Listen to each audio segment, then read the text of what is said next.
Hi friends, this is Meena. Welcome back to Meena styles. ఈరోజు అయితే హోలీ, అందుకే నాకు నా హ్యాండ్స్కి అంత కలర్ ఉంది, ఇగ్నోర్ చేసేయండి. ఈరోజు అయితే గోంగూర పులావ్ చేస్తున్నా. Easy process. ఇంకా అసలు ఊర్లో అయితే నాన్ వెజ్ తెచ్చుకుంటారు, ఇంకా నైవేద్యాలు పెట్టేవాళ్ళు నైవేద్యాలు పెడతారు. ఊర్లో మామయ్య వాళ్ళు పెడతారు కాబట్టి నేను ఇక్కడ ఈ నైవేద్యాలు పెట్టా. ఆ పండగ స్వీట్ అయితే స్వీట్ పండగ, హాట్ అయితే హాట్ పండగ, అలా సెలబ్రేట్ చేసుకుంటాం. మేము రూమ్లో ఉంటే ఊరు వెళ్తే ఊర్లో చేసుకుంటాం. హోలీ 1 డే హాలిడే ఉంది కాబట్టి ఊరికి వెళ్ళలేదు, ఇక్కడే ఉన్నాం. ఇంకా గోంగూర పులావ్ విషయానికి వస్తే ఈజీ ప్రాసెస్. నేను సోయా చింక్స్ హాట్ వాటర్లో ఒక 2-3 మినిట్స్ బాయిల్ అవ్వనివ్వాలి. ఈజీగా బాయిల్ అయిపోతాయి. బాయిల్ అయిన తర్వాత పక్కకి తీసి స్ట్రెయిన్ చేసి పక్కన పెట్టుకోవాలి.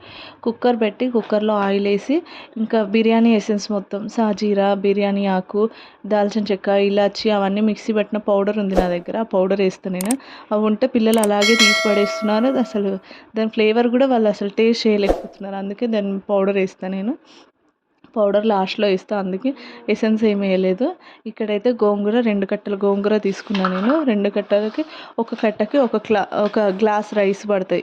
ఎక్కువ గోంగూర ఎక్కువ ఉంటేనే దాని ఫ్లేవర్ వస్తుంది. ఏదో వేసినామా అన్నట్టు కొంచెం వేస్తే దాని ఫ్లేవర్ రాదు. నాకైతే 2 కప్స్ వచ్చింది. మంచి 2 కప్పులకి 2 కప్స్ ప్యూర్ గోంగూరనే. ఇంకా దీంట్లో ఏం లేదు. అల్లం వేసాను, వెల్లుల్లి వేసాను అంతే. కొంచెం సాల్ట్, కల్లుప్పు ఉంటే కల్లుప్పు వేసాను. రైస్ అయితే ముందే వాష్ చేసి సోక్ చేసి పెట్టుకున్నాను. 2 గ్లాసెస్ రైస్ 4 మెంబర్స్కి.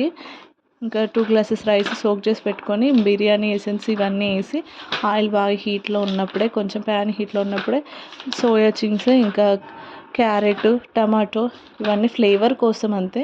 ఇంకా నాకైతే ఇట్లా అన్న పిల్లలు తినేస్తారని నేను అన్నిట్లో క్యారెట్, ఈ సోయా వేస్తూ ఉంటా.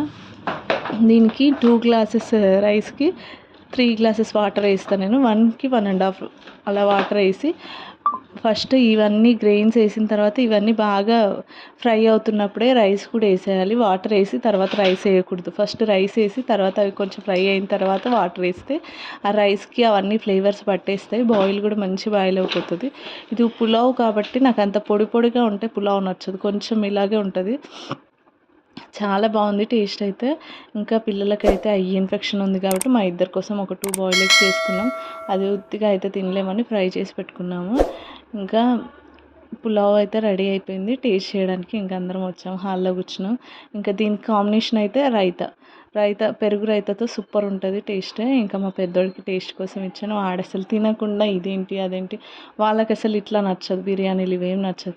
ప్లెయిన్ పెరుగు, పప్పుచారు, పప్పు ఇవే నచ్చుతాయి. మాకు ఏదో స్పెషల్ కాబట్టి ఈరోజు హోలీ కదా ఏదో చేసుకుందామని చేసాము. తిన్న తర్వాత బాగుందన్నారు కానీ తినకముందు మాకు వద్దు వద్దు అని ఏడుపు. మాకైతే మా హోలీ సెలబ్రేషన్స్, మా హోలీ ఫుడ్ ఇది, మా హోలీ లంచ్ ఇది. మీ హోలీ సెలబ్రేషన్స్ ఏంటో కామెంట్ చేయండి. Thank you for watching. Bye friends.